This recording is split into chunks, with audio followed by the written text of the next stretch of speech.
Hi, my name's Lex. This is a painting I'm doing this week of Frida Kahlo. It's a portrait done in acrylic on wood.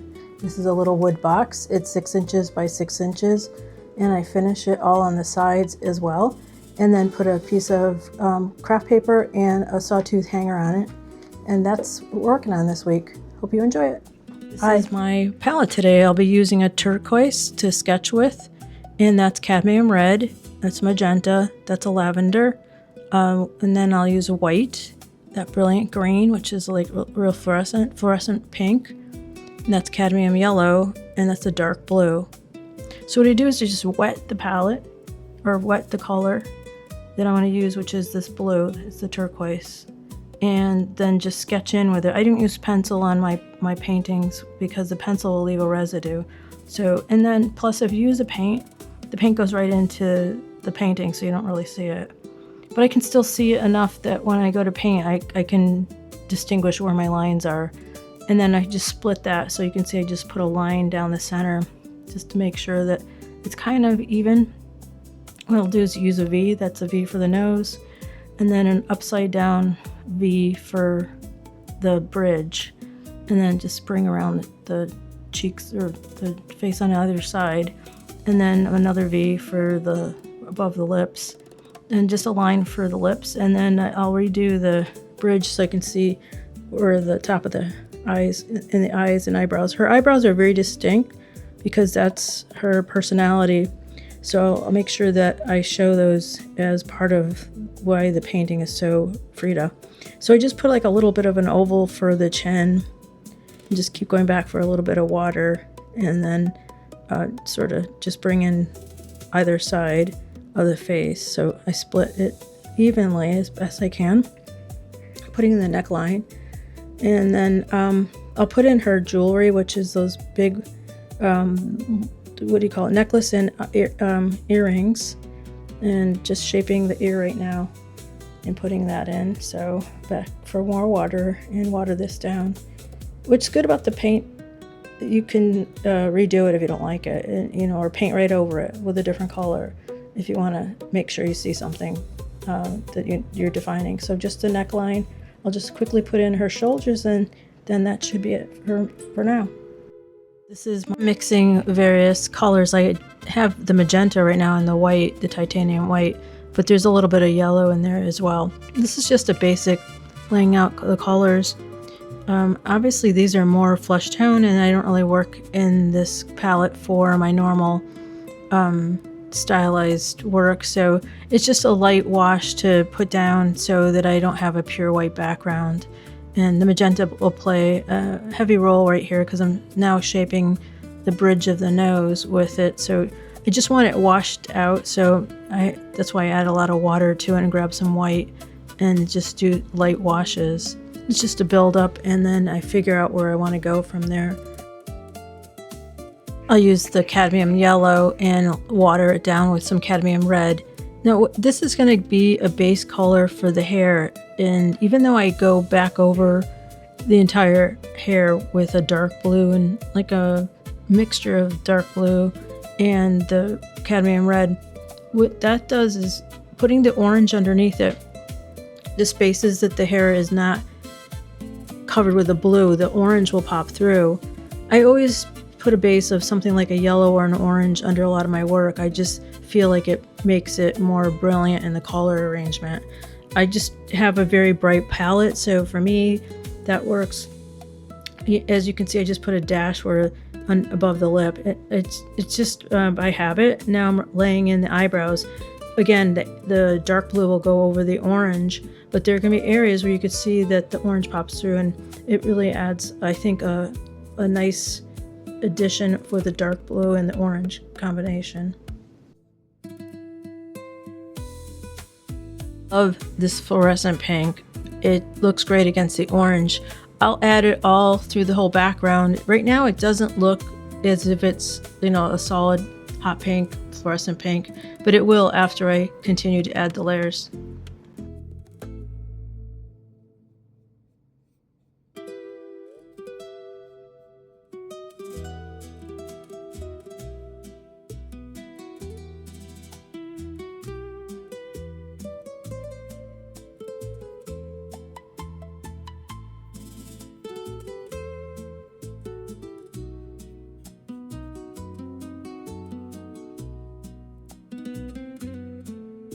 Now I'm going to add the dark blue for the hair.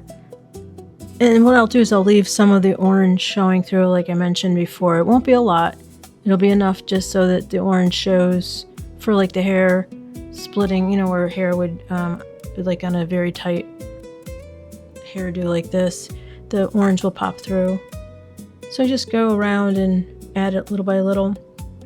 I'm sure it'll change like 5 times between it being ready and done. I don't put any of the patterns on the face or the hair, so and the white part above her hair are her flowers, so those don't get patterned either. And just lightly put the eyebrows in. Right now this is not a detail brush, it's just adding the color in. So I'll then go back with the detail brush and put the actual hair, like, you know, inferenced the hair. And then I'll also go and put more detail for the features as well.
This is where I put the pink around the features.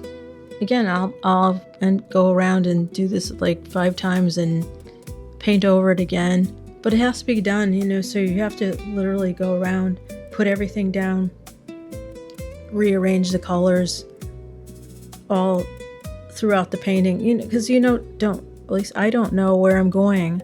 There's no direction ahead of time. So I just keep moving paint until I figure out where I want to go with it. All I want to do is get to the patterns. That's my favorite part, but you have to do all the other stuff to get it done. So this is the preliminary where it's really messy looking, and the portrait is sort of just in limbo, but it's cool. The colors will come around and everything gets done.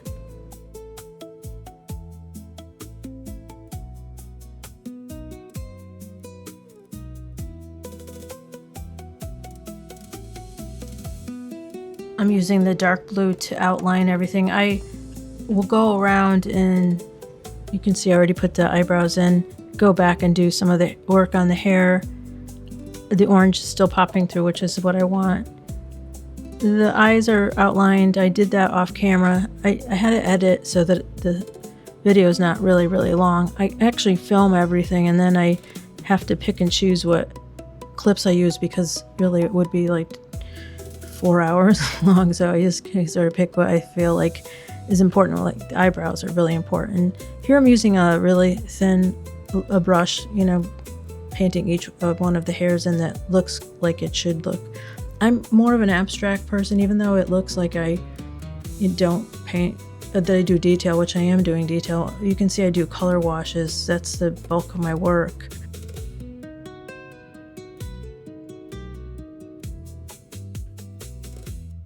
Now I'm beginning the red circles, so I just take the red paint and do circle after circle after circle until I finish the background. And that's just one layer, because there'll be many layers. And again, I don't have any idea how many layers I'll do.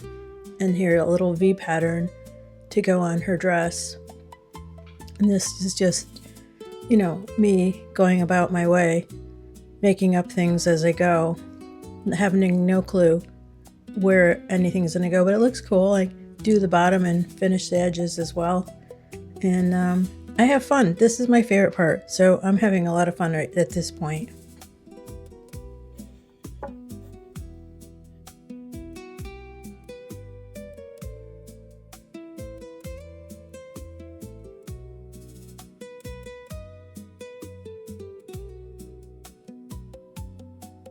Making these little they're dark blue dashes on the V mark. So just take the brush and just go and do the pattern. And I add yellow dots in the center of the red. I don't know if I showed that before, but I did do that. And now I'm adding the leaves. So the leaves will be on top, but they'll be again detailed and go underneath the pattern. So the pattern just sets on top of the other pattern. I meant to mention that I put obviously the leaves around her flowers. So I like to wrap everything neatly. It looks cool, just making the patterns match everywhere. And now just adding this yellow stripe on her dress. Actually a couple stripes.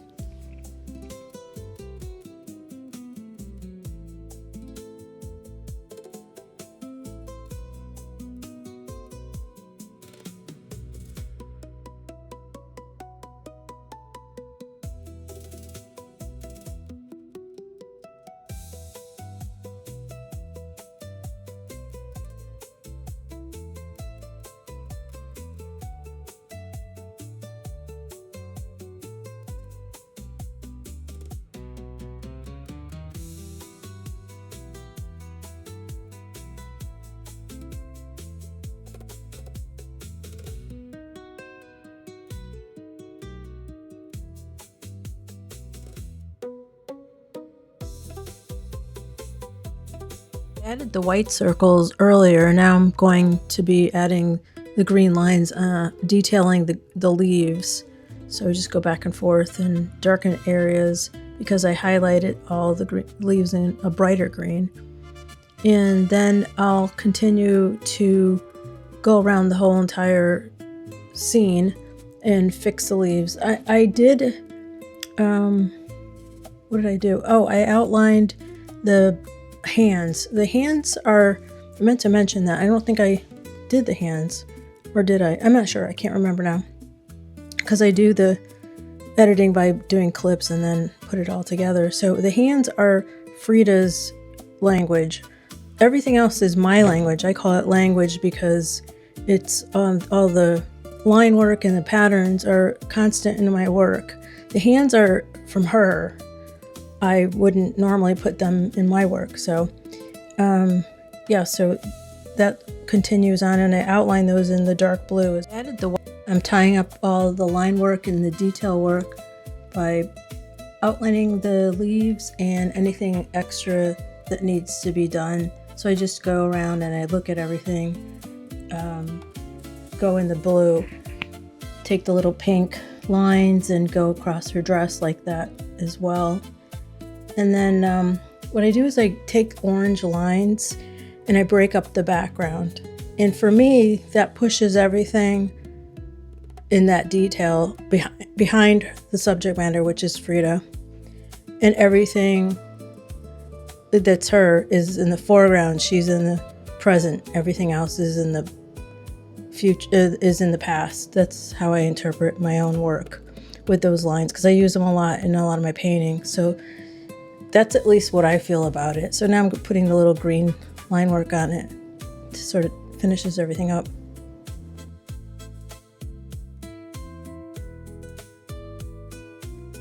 Finishing everything up now. So I take the water-based poly and I brush on 2 coats. Right now I'm just going to do 1 coat because I already gave it a coat, but I'll give it another coat after that. Because when I paint over the first coat of poly, the paint sort of sits on top of it. I had smoothed out the face a little bit. And then I add the glue in the back. It's just a craft glue. You could probably even use Elmer's glue. and then add the craft paper. This is just craft paper I got at Home Depot. And I rub the backs to smooth it out and all the edges. And with that, I can then add the sandpaper. And the sandpaper is just like a, I don't know, very fine sandpaper. So I just rub it on the back on all the edges, and what it does is it tears the paper, but it tears it nice and neatly. It's better than using like a knife to cut the back, because then I think you can slip and hit the well, if you had a canvas, but right now I'm just using the wood. So anyhow, I like to use the sandpaper, and it does a nice job. So when I'm finished, I look at it and make sure I'm in the right direction, because I've done this when I made the hardware on the wrong side. So I make sure it's in the right direction and take out the ruler. It's 6 inches because the box is 6 inches. So I make a little mark at 3 inches, and that's where I'm going to put the little sawtooth hanger. So those little hangers come with 2 screws per hanger. They're really nice. So I just put it in the center. I take the little middle tooth and put it in the center there. And then take a screw or anything, you can use an awl, and push in there to start the hole, because putting those tiny screws in is not easy. I've done it 3 or 4 times where they drop out of the hole and you keep trying to get them to go in. I already tried 3 times on this one. I cut all those out so you didn't have to witness me messing up where I couldn't get it to go in because the little screw kept dropping off. So I just put them in with a screwdriver on both sides, and then when you're done, you're all set to either gift it, sell it, or keep it for yourself.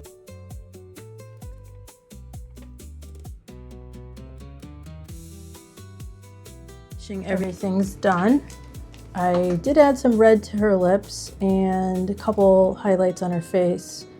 I hope you come next week. I'm not really sure what I'm going to paint next week. Maybe another portrait. So thank you for spending time with me. Like and subscribe. Bye now.